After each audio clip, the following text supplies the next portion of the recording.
Baxter Project.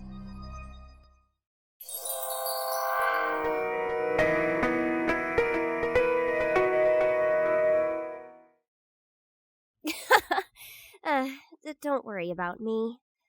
Why don't you go home yourself? You have school tomorrow, don't you? Goodbye, Franz. Wait. What do you mean you don't have a home? Where have you been staying? She casts her eyes downward. I used to have a home. A long, long time ago. When her eyes meet mine again, they're full of sorrow. My parents and I lived in a house in the city. My dad had a business of selling portable water. It might sound weird today because there's a water dispenser in every bourgeois household. But back when he started that business, magic machines were still very expensive. There were many magicians who could cast water spells, but the water wasn't always clean. My dad was special because he somehow never failed to summon clean and drinkable water. That's right. I also talked about this in the symposium 2 days ago. Not all water is the same type of water. The quality depends on a number of factors. So my dad started packaging the water he summoned into bottles. For a while, he made a nice living selling them. But eventually, magic machines got cheaper and cheaper until it reached a point where they were affordable to most people. It is now easier and cheaper to get a water dispenser than it is to buy water from a summoner. When I was 9, my dad went out of business. We fell into debt after that. Elise closes her eyes. After breathing slowly, she opens them again. One day, I woke up alone in the house. My parents were nowhere to be found. That afternoon, a few men came looking for my dad. When they learned that my dad wasn't around, they got very angry, but eventually left. I was all alone. My parents never came back. They didn't even leave food for me to eat. Some neighbors were kind enough to take care of me for a while, but eventually they started ignoring me. The men kept coming back, and eventually they threw me out of the house. They said they were taking the house to cover my dad's debts. I had nowhere to live. I had no money. When night fell, I slept on the streets. The only way for me to get money was by selling magic, casting spells for other people. I'd hold a sign saying compassion and courage, and sometimes people would pay me to burn something with fire or heal small cuts on their arms or legs. I also got mana potions from them.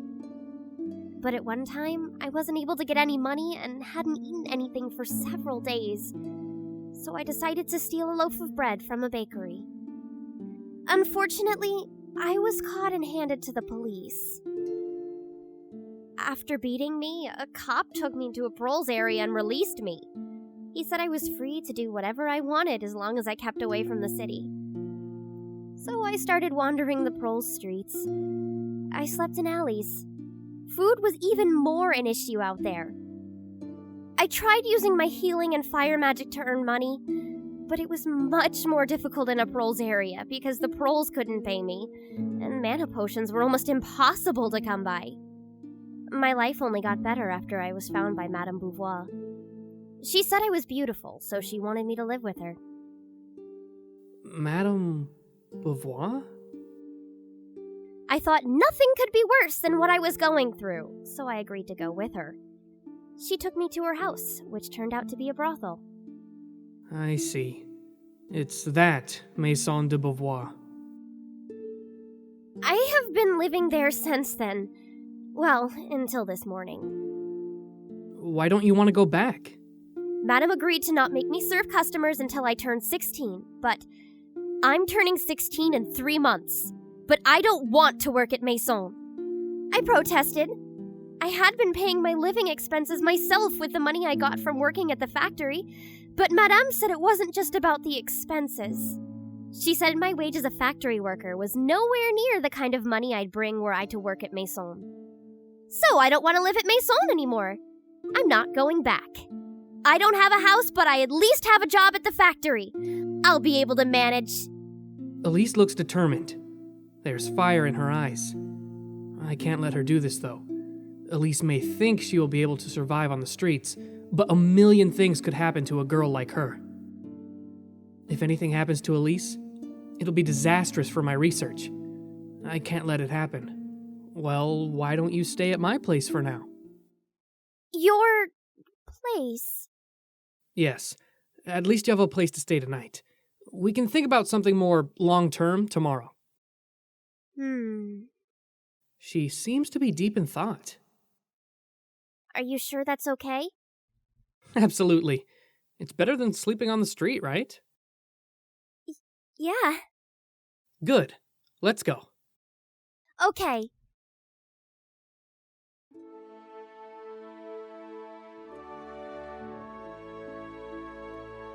We're here. Elise stands frozen in front of the apartment building. Her eyes are open wide. Franz, is this your house? It's even bigger than Frederick's. Huh? It's enormous. Huh? What do your parents do for a living? Are you a prince? Look, I don't own the whole building. My house is just a unit inside the building. I can't believe... Wait, what? Just come in, you'll see. Overture is both a big and small country, depending on how you see it. The monarchy wields huge political power over the other kingdoms in the continent, so in a way, these other kingdoms are under the rule of Overture. Traders from Overture have also established many colonies all over the world, which together make up the so-called Overturian Empire. But the Kingdom of Overture itself encompasses only a city, the city of Overture. What that means is that this city is home to the kingdom's ever-growing population, as well as immigrants who have come to the magical science capital of the world. As a result, land is expensive, and the city has opted for vertical developments. Nowadays, most people in the middle class live in apartment buildings or similar shared dwellings. Elise's lack of knowledge about this type of housing means her parents used to have their own house, either because they were rich enough to buy one or because their family owned the house for generations. Franz, are you sure I can stay over? Won't your parents mind? My parents are traveling abroad. It will just be you and me alone at home. I see. It's not a problem then. Yeah, don't worry about it. Okay. I go inside, Elise following closely behind me. Wait a minute. I think I just uttered something very amazing. Wow, the staircase is curved like in Maison. What was I saying again? My parents are traveling abroad. No, not that. Oh! So this is what you meant by your house being just a unit in the building. After that, it will just be you and me alone at home. It's a lovely house. Hey, this couch is like the one we had in my old house. Me and Elise, alone at home. Whoa! I didn't think about this before, but I'm actually bringing a girl home and she is staying overnight. My heart suddenly starts to beat faster. Wow, this is like the quality assurance office at our factory. Is this your bedroom, Franz? Yeah, this is my... Huh? Bedroom? When did I get here? Wait a minute. Did I just lead a girl straight into my room? Is it supposed to be this easy? Elise is smiling without a care. Her face is a picture of innocence. Franz? Yeah, this is my bedroom. Her gleaming eyes wander from one corner of the room to the next. Okay, calm down. Let's rationally analyze the situation. Why would Elise not be worried about sleeping in the same room with a man she just met?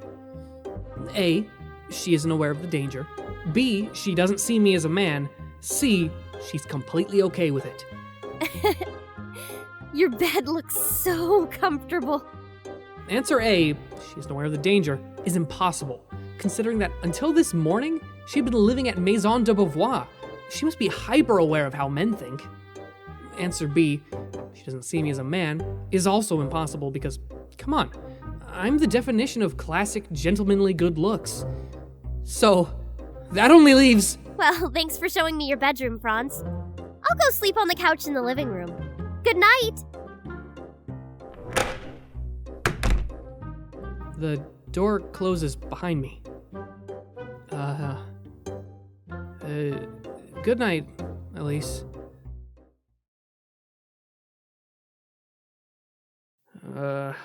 Can't sleep.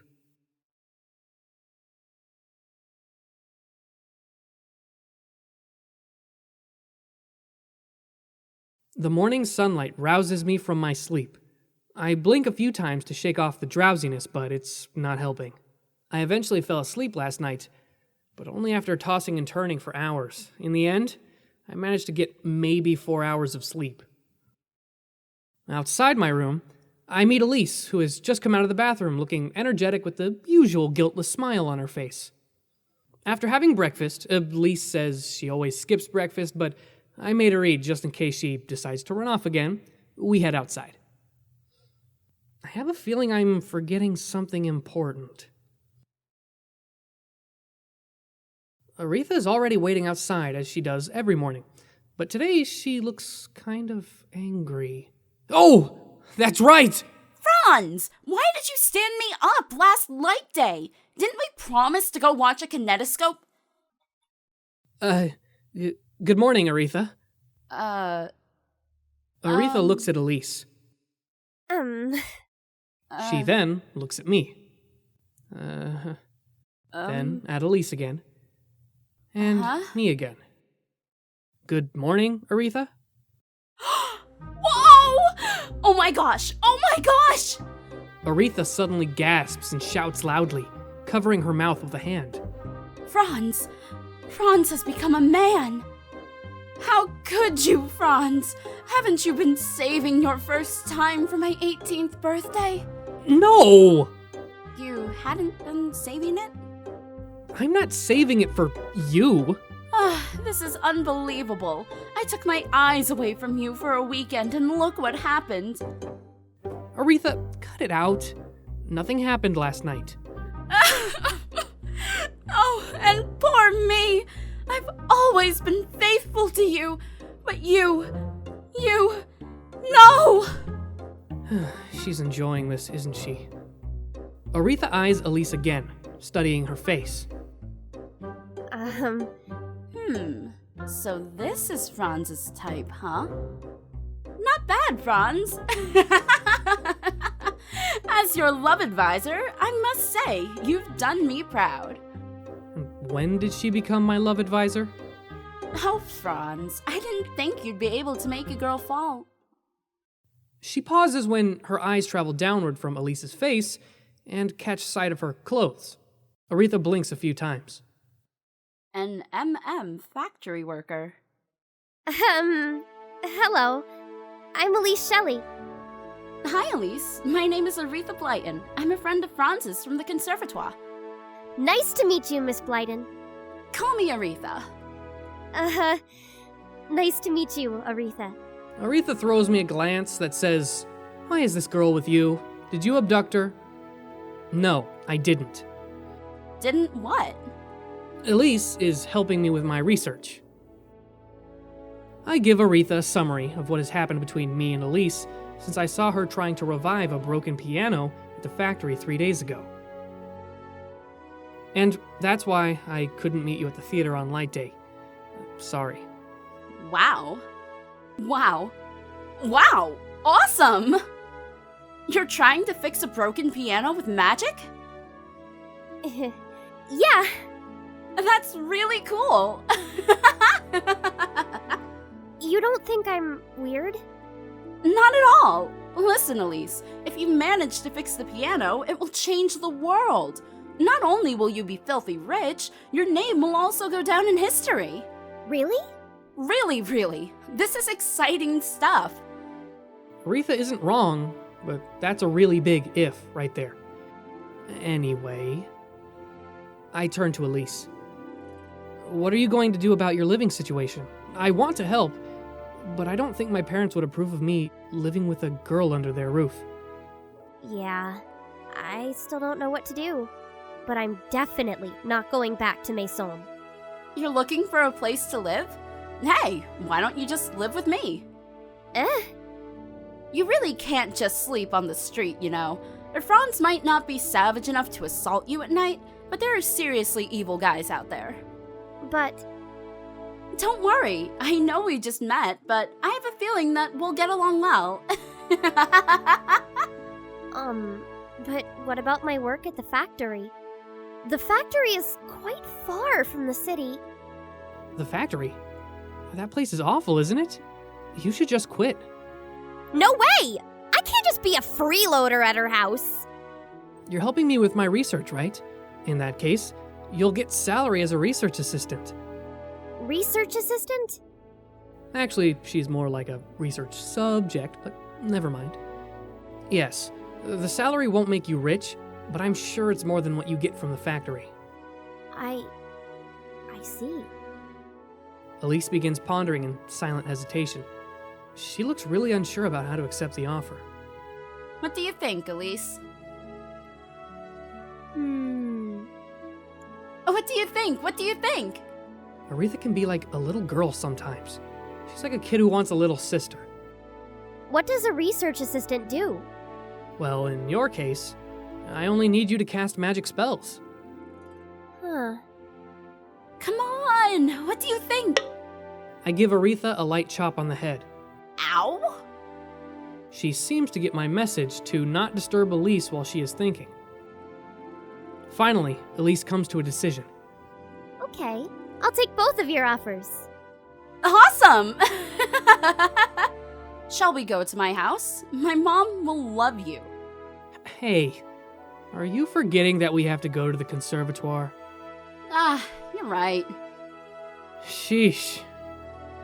Well, now that she has Elise as her new toy, maybe Aretha will stop teasing me so much. I'm sorry, Franz. I didn't realize how much you were looking forward to going to the conservatoire with me. Or maybe not. Let's go, Elise. Am I going too? Of course. You're my research assistant, remember? Right.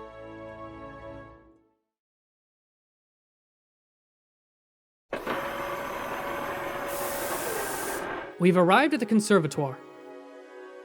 Elise tags along behind me and Aretha, bobbling her head everywhere, occasionally spinning around to get a second look at whatever we walked past. Her eyes wander up, down, left, right, like a kid at an amusement park. Look! Look! What is that? Elise is pointing to a sphere that is floating up and down above a pool of water and moving and spinning in spiral motion while spraying water around and spreading amplified lights in various colors. The water droplets act as a screen for the light that constantly moves with the sphere. Wow! It's so pretty! I remember standing in front of it every day in my first year, just watching the ball moving and spinning, until I understood how to build it. You can make that? Elise stares at Aretha, open-mouthed and bug-eyed. Maybe if I had a pool that big in my house. Wow, you guys are like geniuses! We traverse the courtyard along with the other students who are scurrying to attend their morning classes. Some of them are giving Elise a curious look, but Elise is too excited by every magical thing in her surroundings to notice them. As we're walking, Elise never stops admiring everything she sees. Even the sight of a sophomore who fails miserably at flying a carriage is now doing vertical loops in the air. He might be able to pass it off as a showy acrobatic move if he weren't screaming at the top of his lungs. Finally, we reach the conservatoire building entrance. We stop in front of a flight of stairs. So, meet back here at noon? Professor Poe wants me to teach the freshmen again this afternoon, so 3 o'clock? Okay, see you later, Elise. Please, watch Franz in my place. Make sure he doesn't do anything weird to the freshman girls. Damn you, Aretha. Stop training Elise. Okay. Don't listen to her, Elise. I'm beginning to have doubts about them living together. Aretha climbs the stairs while Elise and I head to the Magic Systems laboratory. As soon as we enter the lab, Elise's eyes sweep across the room, mystified by all kinds of laboratory equipment that must be unfamiliar to her. It takes her a few seconds to notice the old man sitting at the desk. Oh, Franz. Good morning. Good morning, Professor. I'd like you to meet Elise. She's the girl I told you about the other day. Good morning, Professor. I am Elise Shelley, Franz's research assistant. Elise, actually, we need the professor's approval before you can formally become my assistant. Is that so? Oh, consider it approved. Nice to meet you, Miss Shelley. My name is Johann Poe, and I am Franz's research advisor. Everyone calls me Professor Poe. Nice to meet you, Professor Poe. Miss Shelley, I heard you tried to revive a broken piano. Is that right? Yes, that's right. That's very interesting. Professor Poe opens his desk drawer, produces a vial of mana potion, and hands it to Elise. I would like to see your magic, if I may. Sure! After Elise receives the potion, Professor Poe grabs a piece of paper from his desk and tears it in half, then puts both torn pieces back on top of his desk. Do you think you can restore this paper to its original state? Elise cocks her head in silence, her eyes glued to the pieces of paper on the desk. I'll try. She takes the cap off the vial and gulps the potion down. As her right hand hovers a few inches above the paper with the palm facing down, she builds up compassion. Transform. Faint white light is emitted from her right hand. Amplify.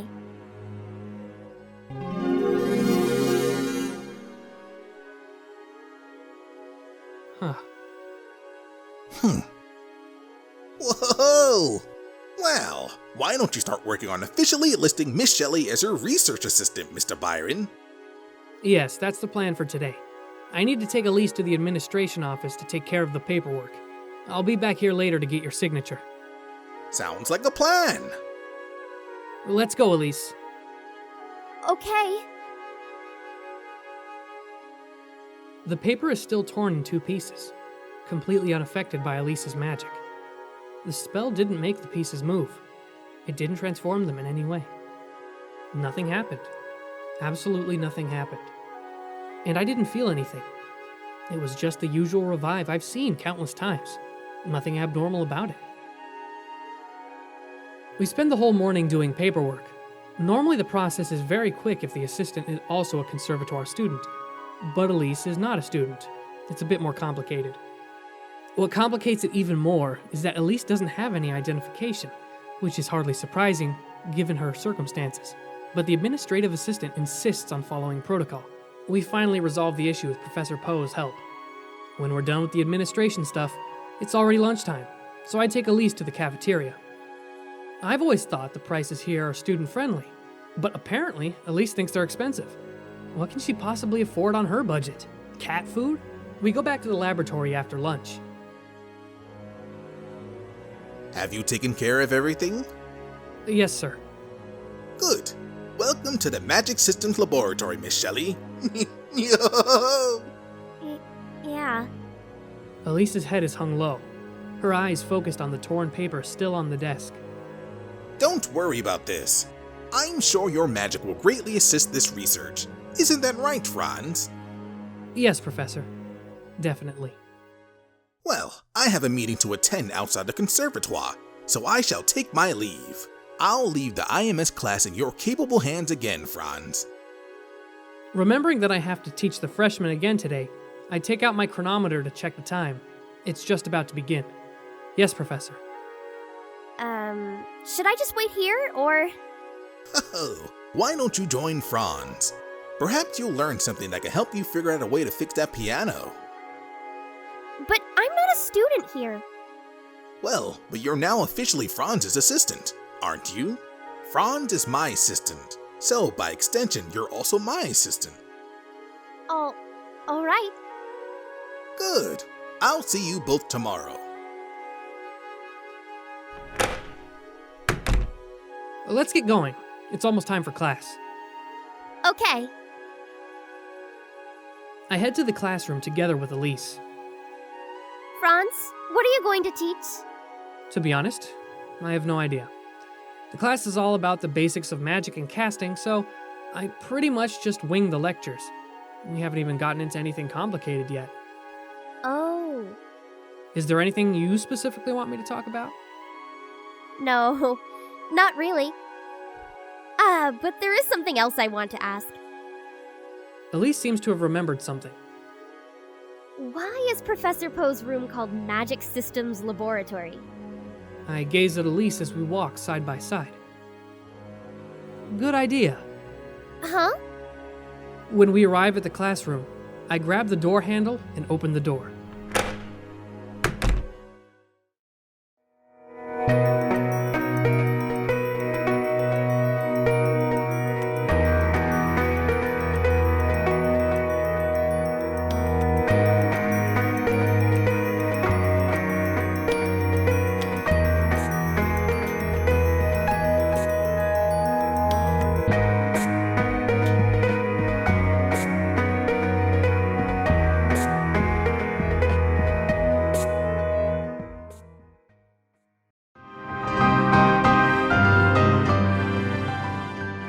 Thank you for the lesson, Mr. Byron. How did you like it? I'm baffled. This sounds about right. Are you a doctor? Yes, I am, though most likely not the kind of doctor you have in mind. I heal people's minds. I'm known as a psychiatrist. My mind keeps coming back to Elise. I heard she ended up being Franz's research assistant. Maybe I could just go to the conservatoire and pretend to look for Franz. And even if I could see Elise, what would I say to her? She would scream that I was a pervert. Let's do a project!